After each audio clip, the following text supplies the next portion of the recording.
It's a pleasure for me to be here and share my experience of my hike to Everest Base Camp. Now, some of you may not know that I'm a student of health, wealth, and happiness. And they're all interconnected, and exercise is a big part of health, wealth, and happiness. Now, doing exercise for the sake of it is hard. But when you have a goal in mind, then exercise becomes a little less difficult. 12 years ago, when I moved to Minnesota from Michigan, in Michigan, I had a job where I was working 11, 12 hours with calls at night, had no time to do exercise. So when I moved to Hermantown, first summer I decided I think I should go for a walk. I went for a walk, 1/3 of a mile, and I thought, man, I'm going to die. This is too much. 2 years from then, I was reading a book, and some of you are pretty knowledgeable people might have read it. It was Celestine Prophecy by James Redfield.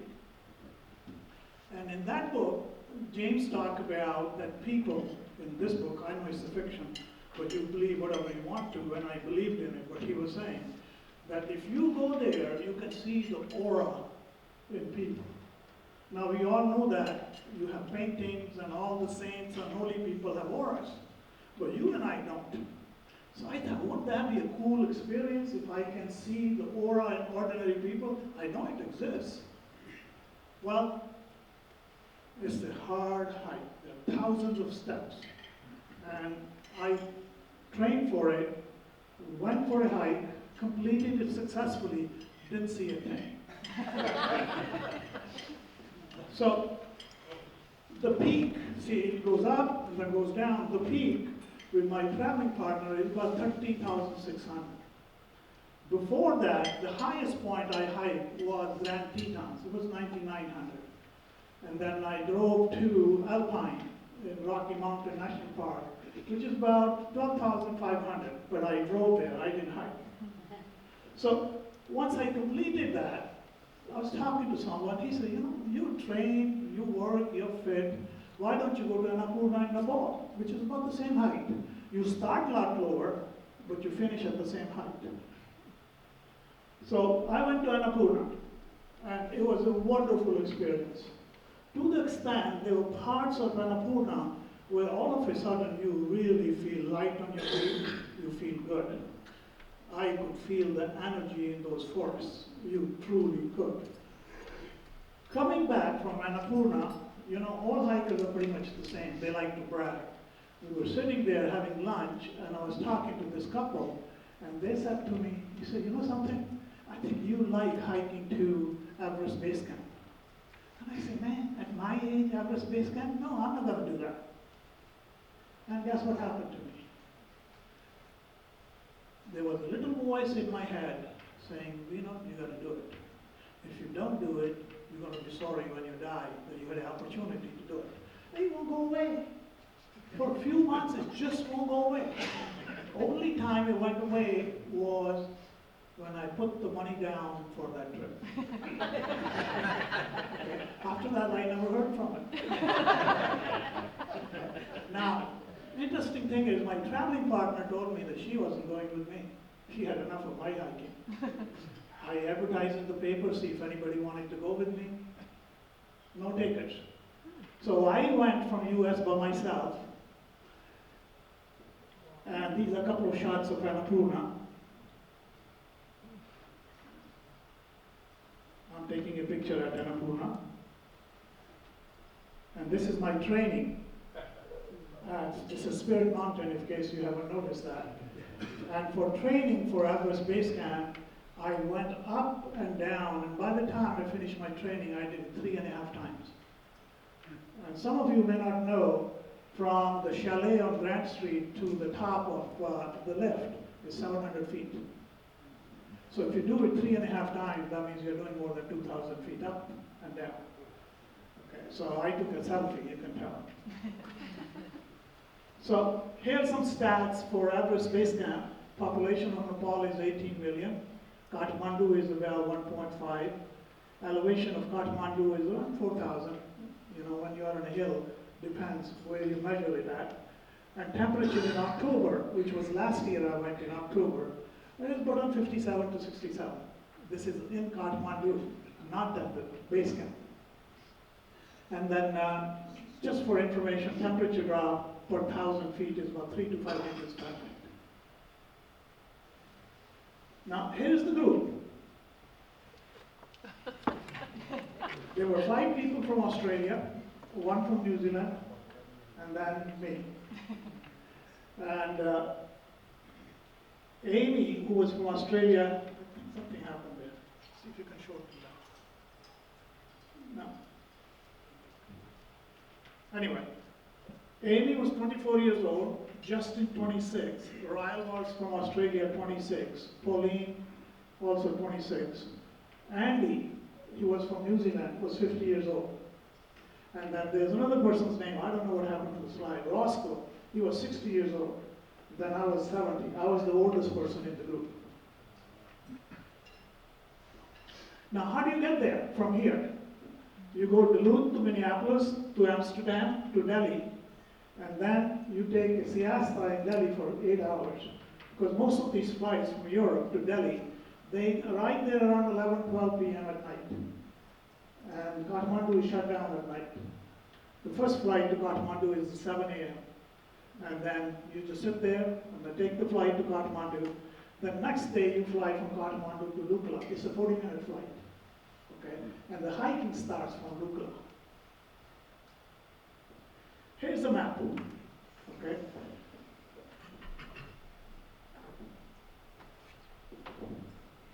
We started Lukla, then, by the way, this is the elevation in meters. Then you go to Fakding, and then you go to Namche Bazaar. And what you do at Namche Bazaar is, next day, you go up for about 1,600 feet, and then you come down. So you spend 2 nights in Namche Bazaar. And then you go to Tengboche and Dingboche. You do the same thing at Dingboche. You go up about 1,600 feet, you come back down and sleep. So you have 2 nights in Dingboche. And from Dingboche, you go to Lobuche, Gorakshap. Now, at Gorakshap, you arrive there about noontime, and you hike to Everest Base Camp. Then you come back to Gorakshap, and next day, 4 o'clock in the morning, okay, with flashlights and headlamps, you go to Kalapathar. Kalapathar is even higher than base camp by about 600 feet. So going up takes about 8 days, and coming down only 3 days. So here's the schedule. You start at Kathmandu, which is 44:28. Flight takes 20 minutes to Lukla. Lukla is about 9,000 feet. From Lukla, you go to Fakding. Actually, you think you're climbing up, but actually Fakding is lower than Lukla. The next day from Lukla, you go to Namche Bazaar, which is about 11,000, so that's how much. It takes about 7 hours. And at Namche Bazaar, you go to Everest View Hotel. There's a hotel. You go up there, it's about 1,500 feet, then you come down back to Namche Bazaar. From Namche Bazaar, you go to Tengboche. It takes about 7 hours. The height is given. And from Tengboche, you go to Dingboche, which is about 14,000. Okay. Now in Dingboche, you go up and you come down, you spend 2 days. And the local peak is at 15,000. So every time you're going up, but at 2 nights, you're going up and coming back down. And from Lobuche, you go to Gorakshap. Get there about noontime, have lunch, and then go to Everest Base Camp, come back to Gorakshap, sleep there, and next morning at 4 o'clock in the morning, you go to Kalapathar. Now, Kalapathar is a tough hike. There are a lot of things going on. First, it's at 4 o'clock in the morning. You're half asleep. You got a headlamp. It's pretty stressful. 4 o'clock in the morning, you can't see anything, and you don't know where you're going because headlamp can only do so much. But when you get there, it's first light in the morning. and those mountains are just gorgeous in low light. That's why you start early in the morning, because when you take a picture at low light, it's just gorgeous. And then you come back and then head down. Okay. This is a picture of me at Everest Base Camp, which is about 17,600. Most of the signs in the fall are in meters. Here is another map. Now, you meet a lot of people through Namche Bazaar, which is right here. Now, we went this way to Everest Base Camp and next day to Kalapathar. So a lot of people go this height and some people go to this height. So you meet a lot of people here, but everybody isn't going to Everest Base Camp. So getting back home. So workshop to Pangbuche is about 7.5 hours, to Namche Bazaar another 7 hours, and the Lukla another 8 hours. So it took us 8 days to go up and 3 days to come down from Kalapathar. And total is about 95 miles.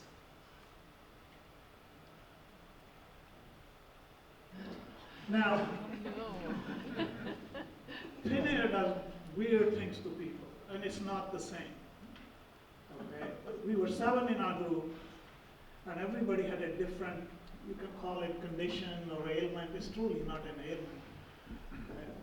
Poor sleep, thin air and cold. Okay?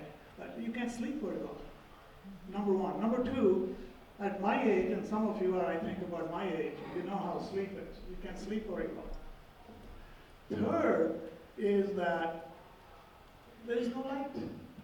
Once it's dark, you're done. And it's cold, the rooms aren't heated. So if you're in your room, you've got to be in your sleeping bag, because there's no way you can do anything in your room because there's no light. So you got about 10, 11 hours of dark, and if you're sleeping only 6, 7 hours,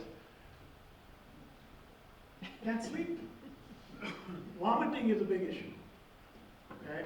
Constipation, because if you're dehydrated, which at high elevation happens, you get constipated. Some people, instead of getting constipated, they have diarrhea. Okay. A couple of people in our group did do that. Upset stomach, you get a very queasy stomach. Frequent weaning, cold and elevation, the body tends to reject water.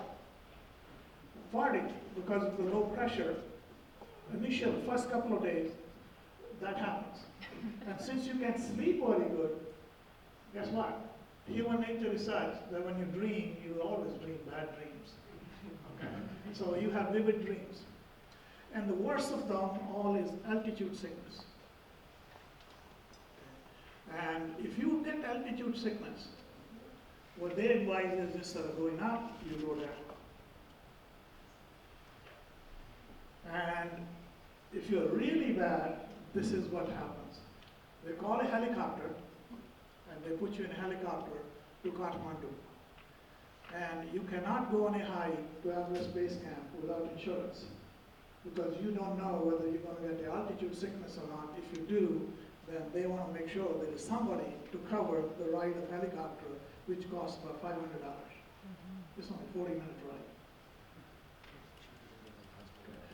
As long as I'm showing you this, there are only 3 modes of transportation to, let's say, Gorakshap. One is helicopter. Second is whatever you need to carry on your back. Okay, the Sherpas do that, and it's a trade. There are a lot of people, and I'll show you some pictures, where they carry stuff on their back. And the third one is mules or yaks. Mules at lower level, but they don't survive at higher levels. Okay? And yaks at the higher level.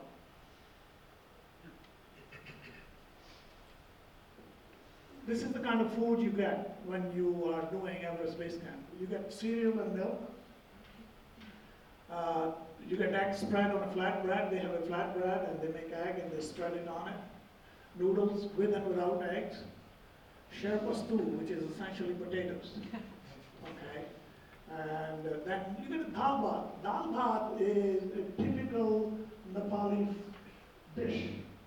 It is lentils, potatoes, carrots, flatbread, or rice. Okay. You can get a lot of tea and coffee, mostly tea. The colleagues don't drink a lot of coffee. A lot of bottled water. I'll give you an example. Bottled water, if you buy half a liter bottled water in Kathmandu, costs you 20 cents. At Gorkshap, it costs you $3.50 because it has to be carried on the back of people. And the beer and liquor at low levels, high levels, you can find beer and liquor. But low levels, you can find all kinds of beer and liquor.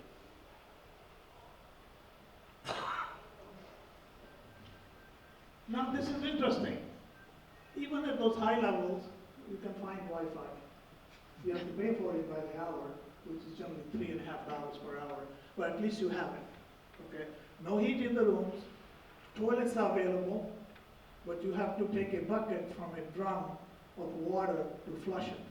And guess what? Where does that go? That goes into the river because there's no treatment facilities.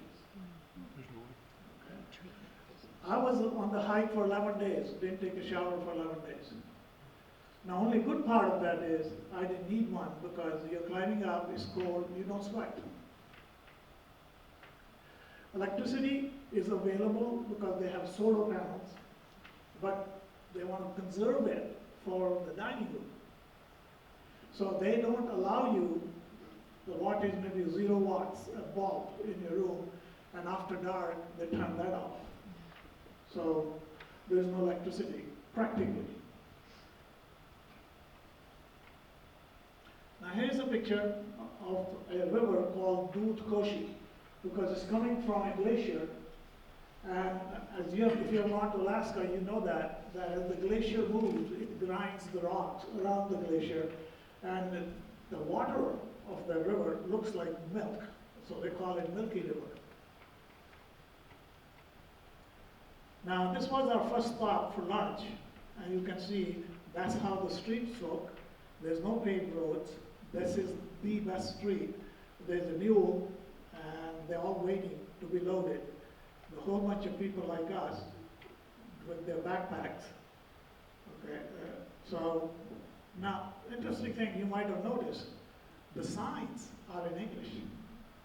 Okay, the Everest Green restaurant on the top is in English, that bar, so the signs are in English, which makes it easier if you're an English-speaking person. A lot of steps, gives you a flavor that it's not an easy climb. This is part of my group. Now, this is Namche Bazaar. It gives you a sense as to, this is the biggest village on that trek. And people who go to Everest Base Camp, okay, sometimes they forget stuff. In that little village, you can find anything for hiking, all kinds of stuff.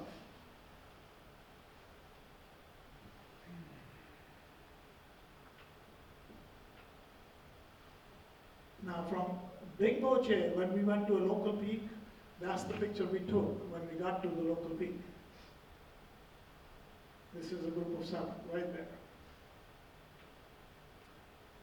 Now, from that peak, I took some pictures around, and you can see one of those pictures.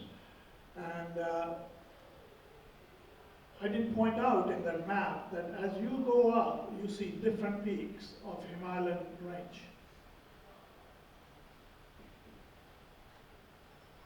So another picture of the river.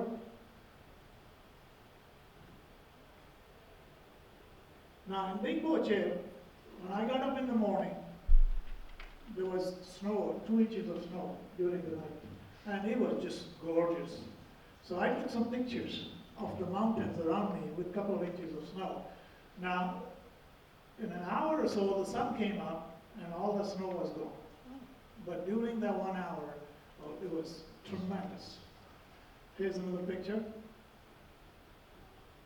Another one. Same village, another one. Now we have left it, and now we are going to our next stop. Now if you look to the bottom left corner, that's how the houses are made. Or, it's not really a house. It's a cabin, quote unquote. And what they do is take rocks and they pile it on the top of each other without any cement or plaster in between. So you see that at the bottom left. Now, I'm standing there next to Kumbu Glacier. If I move back by 8 feet, I'll land right into the glacier, which you never want to do. And the reason for that is, when you land on a glacier, you don't know what's underneath it. Actually, some of the depths, when people climb to Everest Base Camp, is because they put a step where it should be. Because it looks, it's just like sometimes in Minnesota, the lake look fine, but it's very thin ice, and the moment you put your weight on it, you go through. So 8 feet behind me is Kumbu Glacier. Another picture, right that spot. Now we are at Everest Base Camp. Okay, Everest is right on your left with clouds, puff of clouds. It sits in the back. And some of these folks are just taking a look at taking pictures. Another picture, Everest in the back. Another picture of the mountain peak.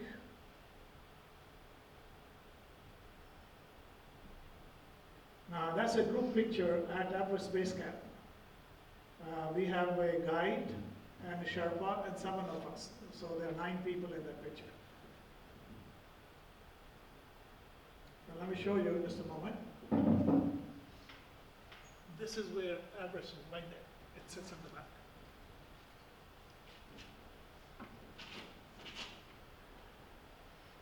Now we came from Everest Base Camp to workshop, slept there at night, and in the morning, 4 o'clock, with headlamps, went to Kalapathar.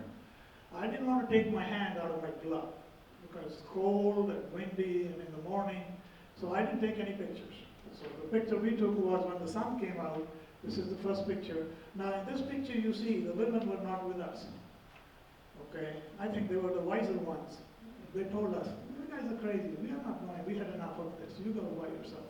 So it's all the guys on that picture, all 5 of us. Now you can tell from our faces, we were all cold. Now we are heading back. At 12,500, there's a Buddhist monastery, and I'm told that the highest monastery in the world is at that. Okay, and I'll show you some pictures of it. This is the gate to the monastery. When you go inside, there is a statue of Buddha, that must be 25 feet high. They don't let you take any pictures. Now, since they didn't let me take any pictures inside the temple, I stood outside and took pictures. And it's around mountains, snow-covered peaks. It's just gorgeous. Now we are back to Lukla Airport. Funny thing about Lukla Airport, the airport strip is only maybe a couple of 100 yards. It goes down 60 feet, and then there's a lip. The reason is that when the plane is trying to take off, it will gather speed, and the little lip will kick it off. And if you don't make that, below that was 500 feet of forest. And there's the remains of a plane you can see from there, which didn't make it. So these are some pictures from the Lukla Airport.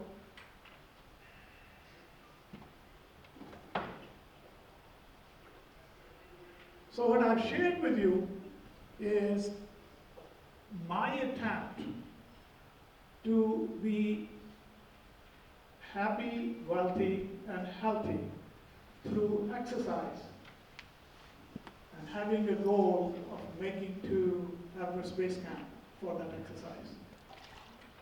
And I'll ask you that you choose your own goal, because everybody cannot do what I did. But everybody can do something better than what they're doing, and it will help you with your health.